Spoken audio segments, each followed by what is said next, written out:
first, we got to get into the great football season because the football season is a week away. Everybody knows September 9th on Thursday Night Football, the Tampa Bay Buccaneers versus the Dallas Cowboys. Yes, the stars are going to align, if you know what I mean. But it's not going to be any Barry Sanders, if you know what I mean. It's not Zeke going to be Barry. It's going to be Tampa Bay Super Bowl champions versus the lonely Dallas Cowboys as the opening week of football is here. Fantasy football teams are getting drafted. This is the time of year that you get excited. College football, basketball, hockey, baseball going to the end of the season, going right into the playoffs. This is the best time when it comes to sports. And football, the New York Football Jets, yes, are going to have their chance to play Sammy Darnold on Sunday. Not this Sunday,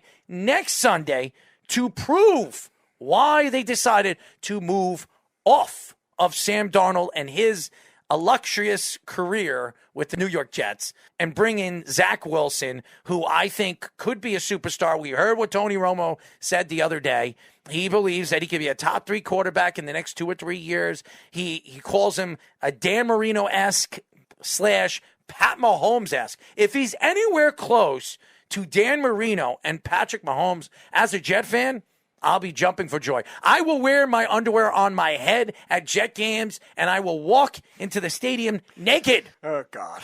Naked. If Zach Wilson is Dan Marino-esque, I promise you guys, you will see me one way or another wearing no jersey, having, I guess, Zach Wilson's number painted on the back of my skin and the Jet symbol on my stomach, and me going butt-ass naked over there in New York MetLife Jet Stadium, walking around showing my you-know-what, okay? Because that's where I am at. If Patrick Mahomes-esque is Zach Wilson, Dan Marino, I'm going to be very happy, man. I think all the Jet fans are going to be very happy with Zach Wilson. But Until they see you naked. Then they won't. I don't know. Listen, they'll be very excited. And maybe while listening to the show, they will see the excitement. And then when they see me on the benches or on the field, because I'll be working the press, they'll be like, why is there a naked guy wearing a Zach Wilson number painted to the back of his back? And I'm going to say, I told you guys, Pat Mahomes-esque, you're seeing me on the floor. Anyways, but Zach Wilson is something that everybody keeps talking about. Who knows what he is?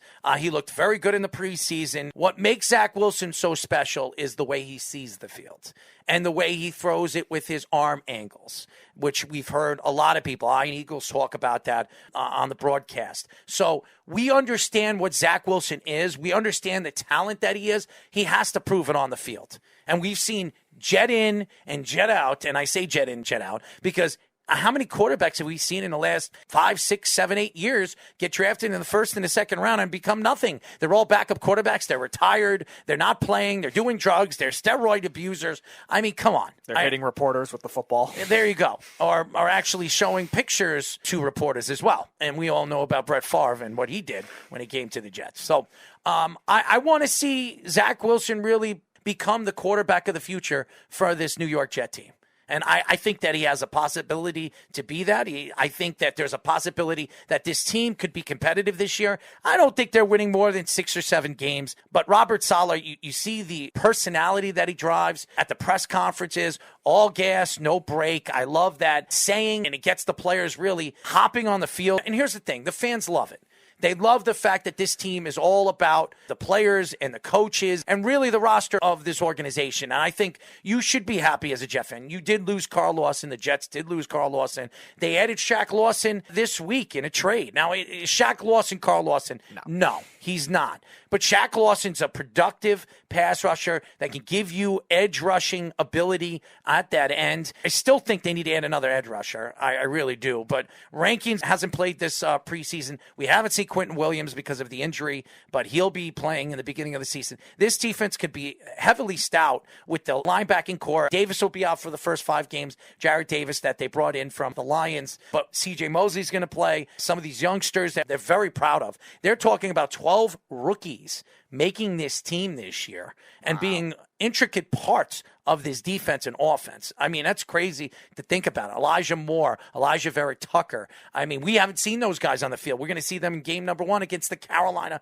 Panthers. And who wouldn't want to see Sam Darnold lose his first game in Carolina with the Carolina Panthers against his former team?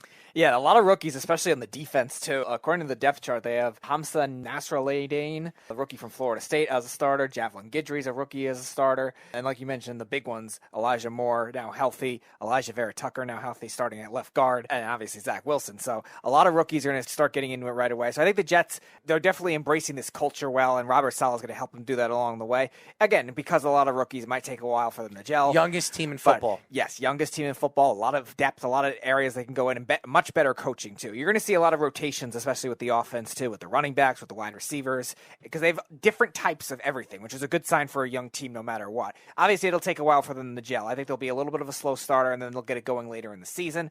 I think Robert Saleh is obviously going to incorporate his defensive rotations, even though he's not the play caller, with those rookies and those injury replacement players. So I think you're going to end up seeing that. In terms of Shaq Lawson, he's going to be their number 1 pass rusher. He's not really a number 1 pass rusher, but he's good enough as a stopgap for now. And if they re-sign him, and Carl Lawson comes back, they could have Lawson and Lawson. Well, I don't know if Shaq's going to be there next year when Carl comes back, but I just want him to for Lawson and Lawson. As a Jet fan, you should be very excited because I think Robert Saleh is going to give you energy on the sidelines. You're going to see craziness on the sidelines, especially if that defense picks up the pace. And Robert Saleh, with even players and teams that have less of the talent, which we saw with San Francisco last year, has figured out ways to make their team better defensively. I think Robert Saleh is going to really bring this defense really to an elite defense in the next 2 or 3 years. And I think his personality really brings a broad understanding of what this team could be in the future. I hope that they move forward with Robert Saleh, not like they did with Rex Ryan and completely toss him to the side. I think Robert Saleh is a different personality. I think he believes in the players, and he's a player's coach, but he also believes in what he can do and what he can bring to the picture and bring to the game that can change this organization around to a Super Bowl contender. As far as the New York Giants are concerned, Shaq, and I say Shaq because that's Saquon Barkley. I call him Shaq because this guy is built like an ox, just like Shaq was on the basketball court. He's not as tall as Shaq, but his ability and his unique athletic talent could take this to the next level for the New York Giants. And we don't know if he's going to be healthy this year. I don't know what as the season progressively starts, and I don't know who the Giants are playing first. Who are they playing first? Denver. They're playing Denver, which you like Denver this year. I do. And think about where the Giants are going into this season. We don't know who their running back is.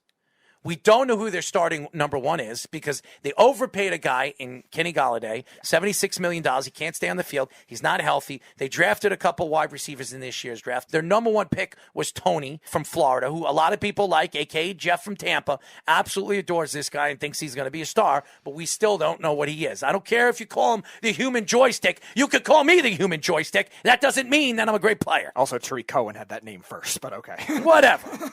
The fact is, the New York Giants are going into the season where they have to win.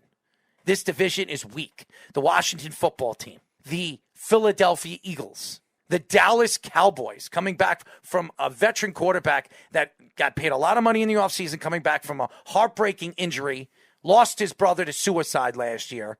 If there's any year the Giants have a chance to win a division and surprise people, it's this year.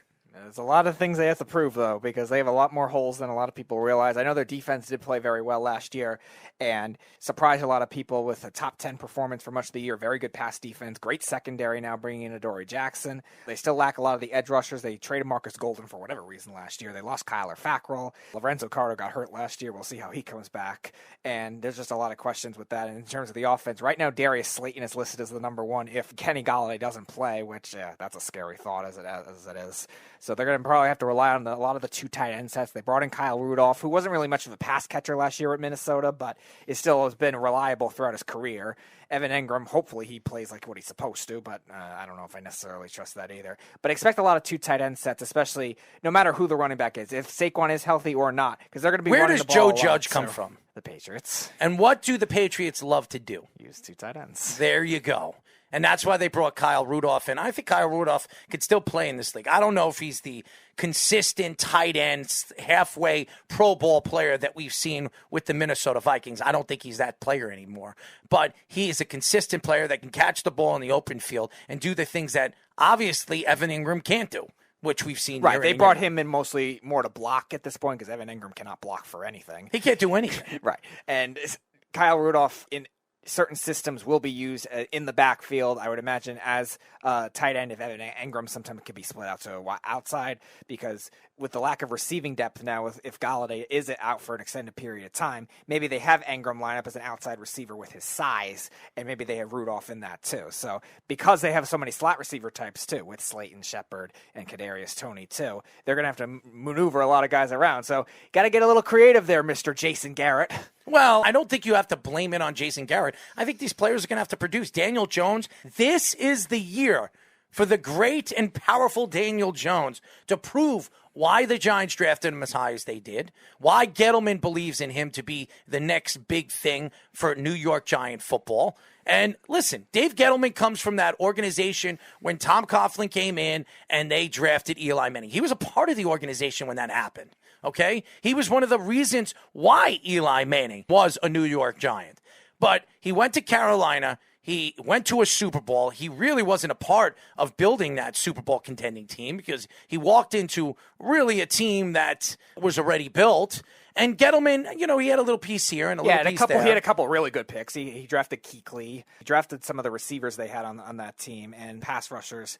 Not superstars, but they were serviceable players. Kawan Short, Mario Addison, guys like that. But yeah, it was mainly built from the previous regime. Yeah, well, Cam Newton and all those other players. But I think when you look at the big picture and you look at where the Giants are, they must win this year. This is a must win. It's not, when you look at the Jets are in one of the hardest divisions in football.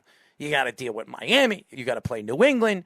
You got to play Buffalo. And they're even better than they were last year. The Jets are better than they were last year. How much from 2 wins are they going to be better at? 6, 7? That's where we think that they are. They're not going to be contenders until next year. And could you imagine what that division is going to be next year, especially if Zach Wilson becomes the player that people think he's going to be? Tomorrow won't answer what it's going to be in a year from now. This Jet team could be completely different from tomorrow. I think looking at the Giants, it's Daniel Jones' team. Daniel Jones is going to have to produce. He's got to get on the field. And Joe Judge is going to have to show people that not only in the first half, the second half, he is going to get this team routed up and get out there on a field and do the things that they need to do to be a Super Bowl contending team, to be a playoff contending team, to be a division champion. And that's what I want to see with the Giants. This is the year for the Giants to prove why their division is weak and why they can surprise everybody and take over the division.